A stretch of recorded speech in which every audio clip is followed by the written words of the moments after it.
All right, this week I'm joined by Curtis Johnson. Curtis is a bunch of things that we're going to get into today, but the reason I want to have him on is he's an author. He wrote a book called The Success Vault, and I'm excited to have you on to talk about it. Thanks for joining me, Curtis. Thanks for having me. I appreciate it. So I'm always impressed and fascinated by people that write books. Could you have ever imagined you'd be an author at some point? Or maybe you did. I don't know. Are you even surprised that you wrote a book yourself? I am definitely surprised. Being someone who had a speech impediment all the way up to high school and speech therapy, and when I was learning how to talk, other kids would learn how to read and write, that I was in the resource room. So I think a lot of people that remember me from back then are probably blown away that I took 12 years to populate and publish a book. It's amazing, though. So tell me about your inspiration for The Success Vault. You just said 12 years. Has it gone back that far? Have you been planning this for that period of time? No. It's actually kind of a humbling story. So when I was in the military, I was going, hey, you're going to Afghanistan. And I've always been obsessed with real estate and investing. And I knew when I was in the military, I wanted to learn as much as I could about that industry so that when I got out, I was ready to jump in and get to it. So I was like, all right, well, when I'm downrange, I'm going to want to be reading books. Well, I couldn't bring 10 books to study, right? Like we have enough equipment to bring. So what I did was at the time I had like 5 books I had read. And because of my reading comprehension, I'd always take notes. And then after I would highlight notes, I would then record them in a journal. And it was just a journal. It was just a study tool. So, all right, I'm going down range. Great. I got 5 books. Well, then I made it down range and realized that I could order books from Amazon. And so while I was down range, I put like 10 books into that journal. And I came home with a good amount. I was like, I'm going to keep doing this just as a study tool for myself. Fast forward 8 years or 10 years or so, I start thinking about Biking America. And at this time I had 50 books in it. And I'm like, great, I'll take that so that, I can't take books for weight and to add to my bike. And when I'm chilling in my tent at night, I want entertainment. So I'll take the journal. And that's when I started thinking, oh, this is a vault of resources, right? And that's kind of where the idea of the Success Vault name came from. And I was like, Biking America, knowing I wanted to write a book. I thought it was going to be a chapter book called Mental Reps 3 Sets of 12. And then while halfway through, I realized like, oh my God, no, the project is the Success Vault, right? So then I get back from that trip and I inputted another 10 books, okay? On my 30th birthday, I think I inputted the 60th book, which was last November. I find a graphic designer. I say, hey, can you make this book look pretty for me? I want to give it to my family and friends next Christmas. I didn't think I could publish it because there's a lot of quotes from other authors. Being a real estate agent, I'm always calculating legal liabilities and all that, right? Copyright infringements, trademarks, all that stuff. I'm like, I don't think I could bring that to the people. So the graphic designer has it for like a month and she comes back and is like, Kurt, this is something really cool. We have to publish this. Like people have to see this. And I'm like, I don't know how to publish a book. She's like, look, hire me as we ended up calling her my creative director. And, hire me, we'll guide you through it. Fast forward 7 months, it's on Amazon Prime. I've launched a whole LLC, motivational fitness line, and it's just taken off. It's an organic project. I never foresaw the Success Vault. I just thought it was a study tool for myself. That is incredible. All right, if you've been enjoying the podcast, I wanted to let you know that I am a residential loan officer with CMG Home Loans. If you or anyone you know is looking to buy a home or refinance, please let me know and I'd be happy to help. My contact information is in the description below. Back to the podcast. So what did she see in your journal? Is it quotes or important passages from a book with your thoughts and commentary on them as well? It couldn't have been just quotes. It had to be. Exactly. So it would be, let's say Think and Grow Rich, right? Or The Total Money Makeover. That book's actually not in the Success Vault, so it's a good example. You would take that and be like, well, what are the baby steps? What are the key notes on it? What's the strategies? And what's my thoughts? So it's got, quotes, key strategies, takeaways, thoughts. And then after each synopsis, we added what we call the mind map reflection questions. There's 5 questions, and it helps readers internalize the information towards them. So whatever the type of book is, we ask them questions that's relevant. So now they get to self-reflect. So it's a bit of a mindset tool, and then also I always like doodling and drawing and stuff. So in my journal there was always art, and just it's more of a conversation piece. So yeah, it's not just boring quotes and it's not blocky. It has a flow. And even when you read it, we work the quotes in a way that it flows with itself. So you just start and you're reading it as if it's paragraph form, but it's multiple takeaways and tidbits. It's incredible. So how did you pick the books that were in it? Yeah, well, first it started as just what books interested me, right? Like I'm going down range, great. So at first it was a lot of mindset, healthy habits, things you would think about that, you're down range taking incoming and you want to not necessarily read a horror book or something, Yeah. right? And I've never been a fictional reader. I like reading things that are, if I want to take the time and read, I want to learn something. Yep. So at first it just started like, oh, Think and Grow Rich. Like I want to learn about finances, great. And then someone may come along and say, hey, Kurt, you got to read this book, by David Goggins, or you got to read this book. And so it just grew organically, whatever was relevant to what I wanted to learn. And that's why by the end of it, we have everything from parenting books to fitness books to a couple comedy books to you name it. There's a little bit of something for everyone.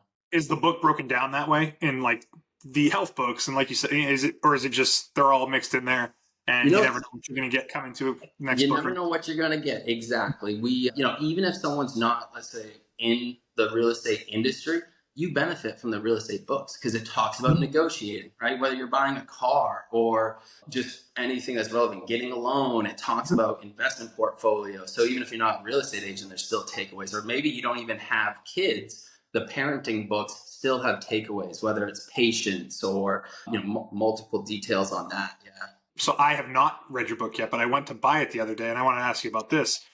I am a Kindle reader, so the book is not on Kindle at this moment, correct? Right. Is Right. that something that you decide to do specifically, or are there just restrictions? Like, so you think your book is better in hard copy, and that's the decision? Absolutely. I call it the book of books. It's a conversation piece. It's a coffee table read. Yeah. Over the last 4 years, I would, let's say, leave out manuscript, you call it, on the counter. Let's say Yeah. my father-in-law walks in, he picks up the book. Oh, great. Opens it up. Oh, I've read this book. And then he reads a quote and he's like, oh, this is cool. Now we're dialoguing. Now we're having a conversation.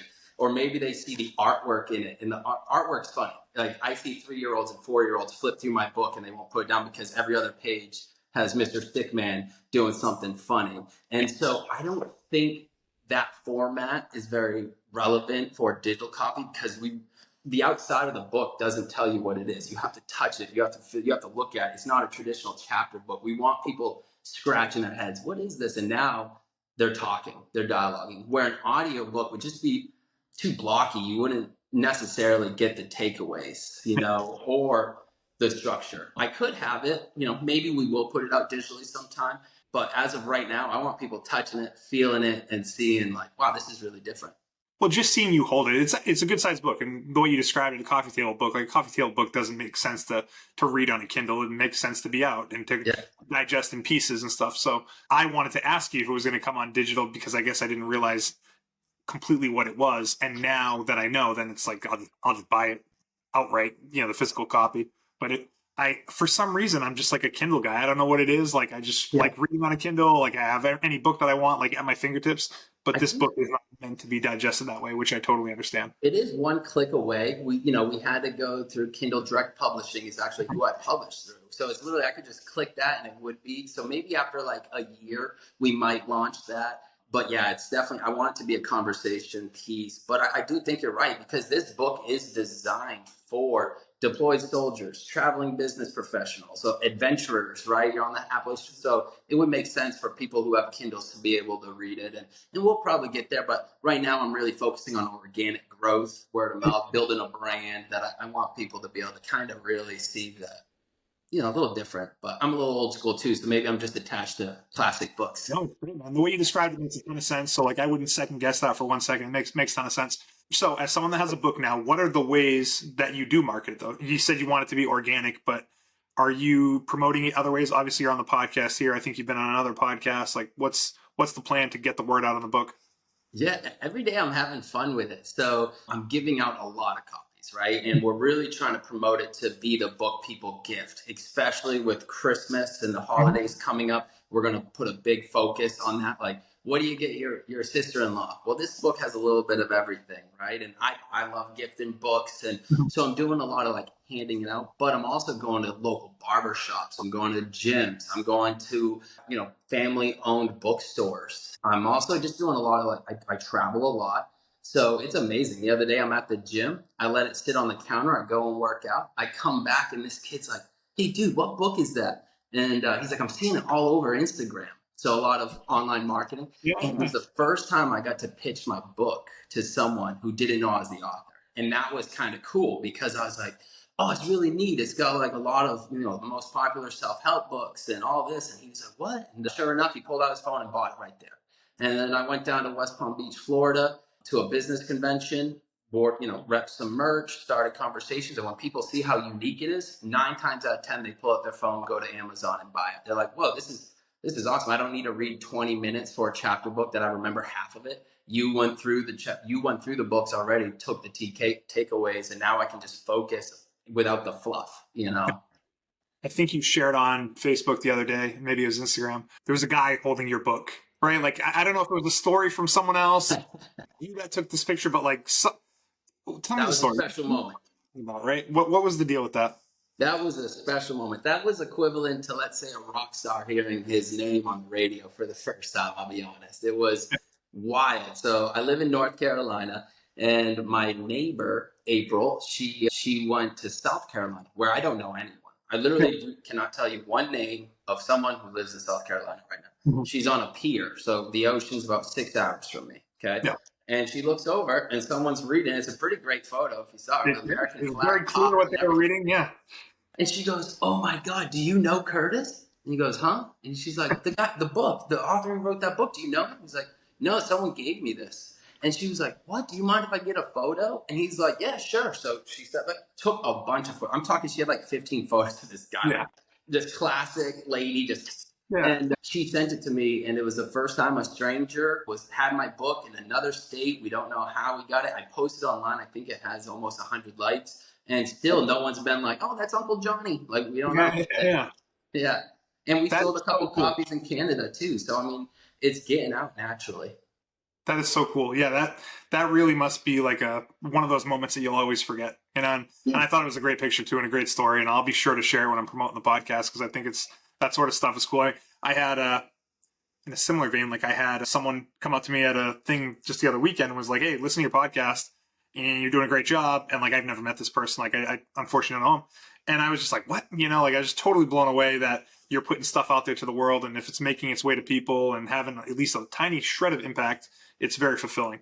Yeah, and So we haven't really kicked off all of, like, right now I'm doing a 60-day book series where we're reviewing a book a day, and we finish on Christmas, and I'm sure that will increase a massive amount of exposure. We're about what to do you do launch we're about to launch an 8-episode YouTube series of me now? biking America, which is wild. It's literally a time lapse of traveling the country. So if you're curious on what it looks like to go from California through Texas and Louisiana and Mississippi and Florida, and what are all those environments look like, what kind of obstacles do you get, people are going to be able to watch that YouTube series. And the fact that we're already expanding to countries and other states when we don't know people before we've even launched that, it's a humbling feeling. It makes me realize that this project's bigger than myself versus someone writes a chapter book and they're like, "I'll 10x your income, you'll lose weight, I know everything." It's like, that Yeah, ain't my style, dude. You know. that is super cool. What's your favorite book in the whole book? Oh, David Goggins, Can't Hurt Me. That book should come with a warning label. Like, it really should. Why I haven't read it before, but I've had friends tell me about it. What's your take on it?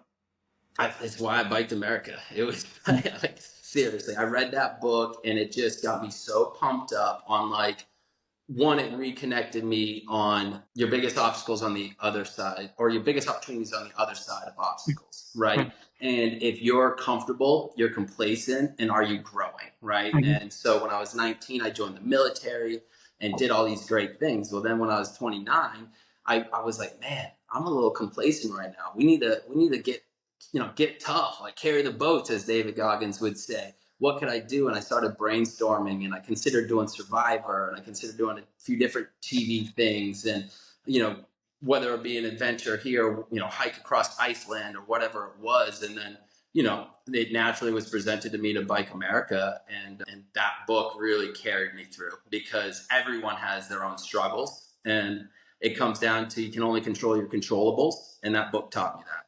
Yep. I love it. All right. That one just moved up to the top of my list too to read. You I've got heard to about read it.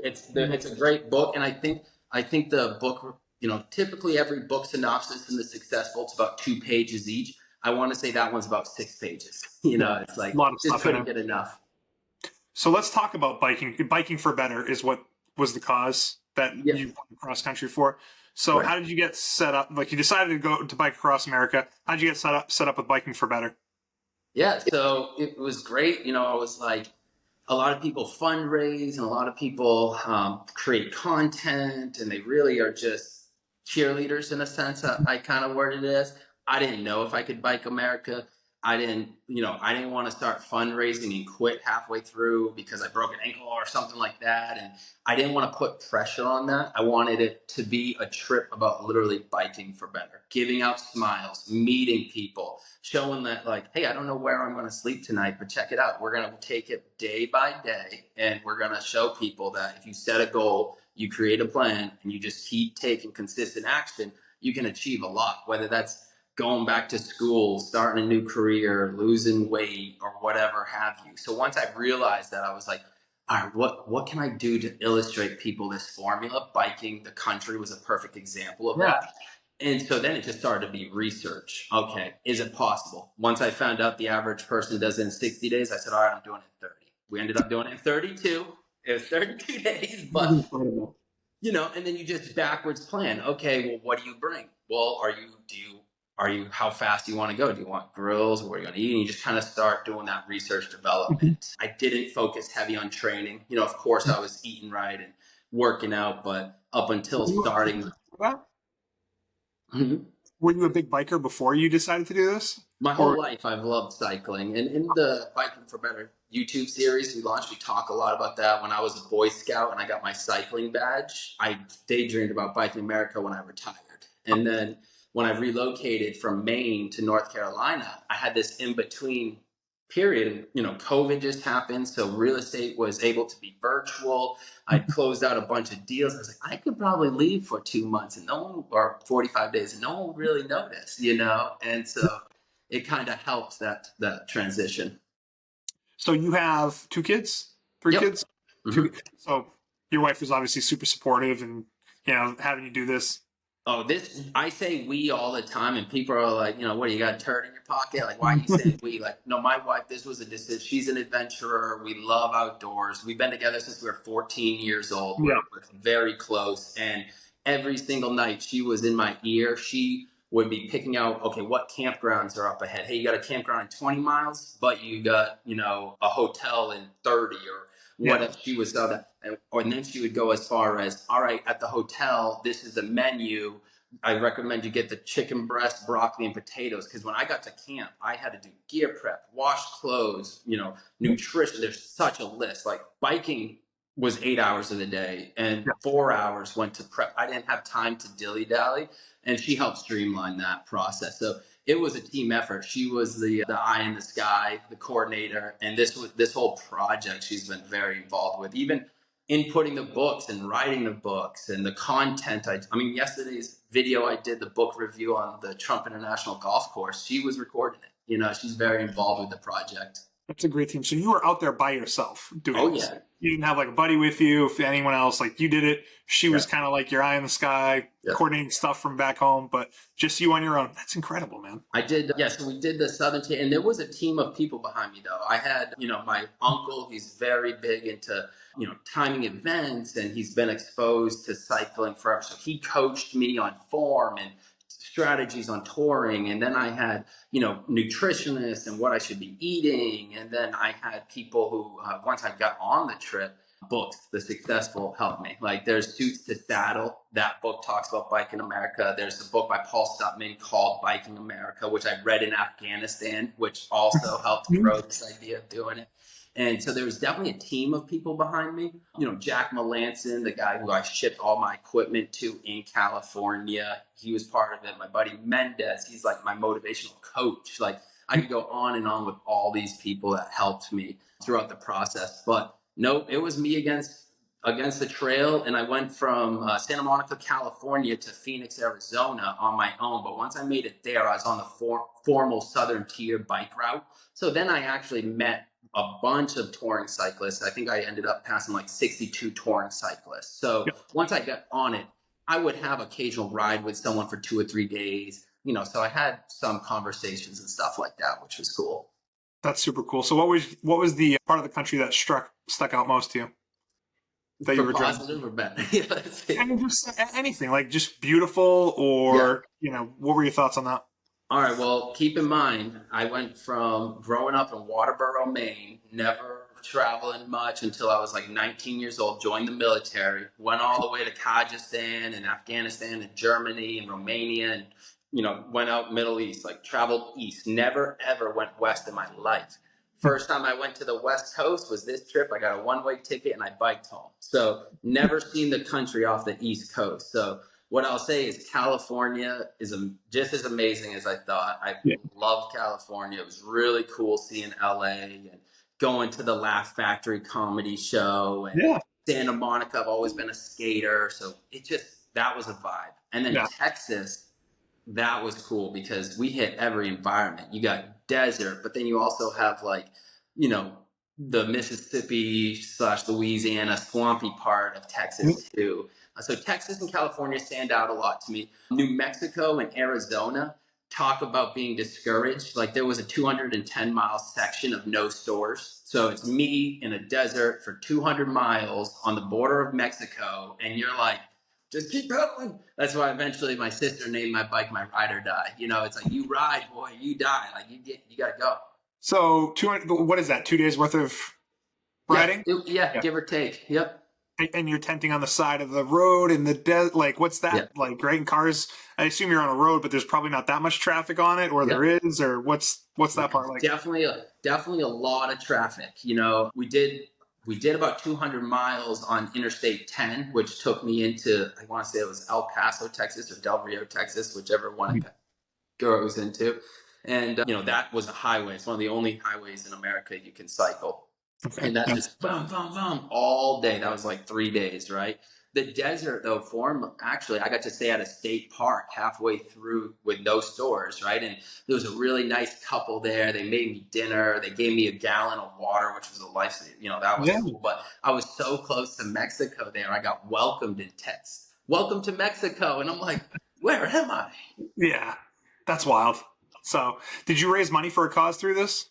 Was I didn't. I didn't, and only for the reason I really wanted the trip to be. I mean, I wouldn't say self-discovery, but I'm building a business with this, right? I knew I wanted to publish a book. I knew I wanted to teach people to set goals and create plans and take actions, and I knew I needed to prove that formula. So I didn't want to put raise money and put it on the pest because it would distract me from the trip. I think I made like 3 to 5 Facebook posts the whole time on the trip. I recorded the whole thing. Like we're about to launch the series and we documented. Now we're in the process of we're going to bike a lap around the country. We're going to do the northern tier next, and then we're doing the west coast. Then we're finishing the east coast, where we're going to have a finish line fundraiser in Maine for our final lap. Right, that will close the lap out. And those 3 trips, we will be fundraising. We're already building our team. It's quite the impressive project we're building, and we just need to put proof to concept. I knew I couldn't convince people to bike the desert with me, but I think I can convince people to bike Colorado and Montana. Like that's going to be amazing. That's, I mean, the United States is a beautiful country. There's so many different landscapes and parts of the country. And if you've never been out there before to any of those places, that's just what a great opportunity. It's wild. It was pretty cool. And you asked if I camped on the side of the road. I did. I tented. Being from Maine, I don't like all the lizards and iguanas and Yeah. spiders that we saw. So I was always in a tent, or we would stay in hotels. Like, I didn't want to tent out on the side of the road in LA and these big cities. Like, it just kind of would have been a little dangerous with the amount of equipment I It had. doesn't make sense. You'd be out of place. Someone would be like, what the hell is this guy doing? And I get it for sure. This leads me to something else that you're doing, which is the My Mental Reps 3 sets of 12 mentorship program. Do you want to talk about that? Yeah, so really, we're like, all right, what's all this boil down to? Why are we doing this? And I've already said it multiple times. So 3 sets of 12, right? We're teaching people to set goals, create plans, and take action. Well, what's the 12? The 12 is 12 reps of one, mind mapping, right? So identifying those goals, identifying potential obstacles, potential solutions, how attaining those goals would make you feel, next steps, and we kind of work through that, right? But then we also dive into self-reflection, exercise, diet, breathing, reading, writing, being present, giving, educating, adventuring, and last rep is forgiving. Let's say you got lucky and won the mega bucks and you won 100,000 and then you lost all the money. Don't dwell. Like, you got to forgive that you spent it all and you got to move on. So we work setting goals and creating plans and taking action into each one of those reps, and one of them you heard me say, giving, right? We're not talking about going out and buying presents for people every single day. We're talking about you seeing someone have a bad day, give them a smile. We're not talking about, when we say breathing, we're not talking about necessarily lengthy meditations. We're talking about learning your triggers. When you're frustrated, you need to identify those triggers and take your step back. Like, you're in the middle of a desert, you're going 80 miles that day, you got another 20 miles to go, and you just popped the flat. You need to work through these steps. So when I biked America, I boiled down that process of overcoming big obstacles to this formula. So whether you want to change a career, like I said, or lose weight, or, I like to think I'm an achiever. I like setting goals, and this is how I do it. This is my formula, is mental reps. You came up with those 12 reps yourself, and I didn't even know what you meant by reps when you said that, like that it would be 12 very specific things. So it's actually really cool to hear. But It's did a you come up book. with those 12 things Yeah, yourself? it's a whole nother book. So when people join my program, I mail them a journal and I mail them the Mental Reps 3 sets of 12 book, and we work through it. It's 12 sessions. Whether someone wants to do a 12-week program with me where we meet once a week, or if they want to do a 6-week program, whatever their timeline is, that's adjustable. And we work each one of those reps detailed. We have an exercise that they work with me, not like a physical exercise, but like a mental exercise, a round table discussion. And then they have homework until the next session. And they really dive into discovering what are their core values, right? What is it they really want to achieve? What is it you daydream about all the time? And like, some people, they know they have a goal, but they don't know how to structure it. They don't know how to manage that project. And even in real estate, that's where I learned all this, right? Like, great, you want to buy a house, but your credit score is not great. Or you want to buy a house, but you don't have consistent income. Or you need to weigh those obstacles out. Those are all things I'm very familiar with. Yeah, exactly. And that's what, almost 10 years in the industry, that's what, it's taught. Even when I was in the military, right? You backward plan. Like, this is the mission. Now we need a backwards plan so that we can have success with it. Makes a ton of sense. So you mentioned real estate as well. That's ultimately how we got connected up in Maine. You were working for a coal banker up here in Saco, and you moved down to North Carolina. How has that affected your business? I still work out of the Saco office. I just had You two really? closings in Maine in October. Actually, it's still October now. So, oh yeah, I we're didn't still realize closing. that that was your office still, you know? Oh yeah, I like to say I sell the most real estate, not talking real estate. I'm not your cold calling agent. I don't do door knocking. My next deal's in my current. I'm very referral based. I work with serious sellers and serious buyers who are ready to make the move, and I just try to be as organic about it as possible. I hate that sense of commission breath. I hate that feeling of desperateness. So I'm an agent for Coldwell Banker in North Carolina, Mooresville, Race City, and I'm also a Coldwell Banker agent in Maine. So, like, I fly to Maine on Friday. I'll be up in Maine here this weekend. Yeah. Nice. We'll have to get together sometime, man. You Yeah. know, so that's very cool. How often do you come back to Maine?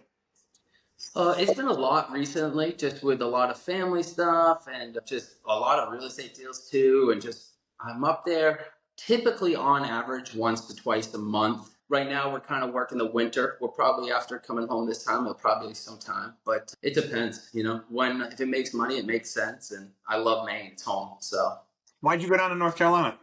my wife's in school to become a dental hygienist here. And Okay. I used to come down, my uncle, he lives here. So we used to come down for like a family reunion before we moved down here. And I fell in love with the real estate. Anyone who knows Lake Norman, it's race days where all the NASCAR drivers live. All the race teams are here. I think I saw on a podcast, you're a big Jordans fan. Shout out. They just won this past weekend. And yeah, his shop is literally maybe 10 minutes from my house. And No kidding.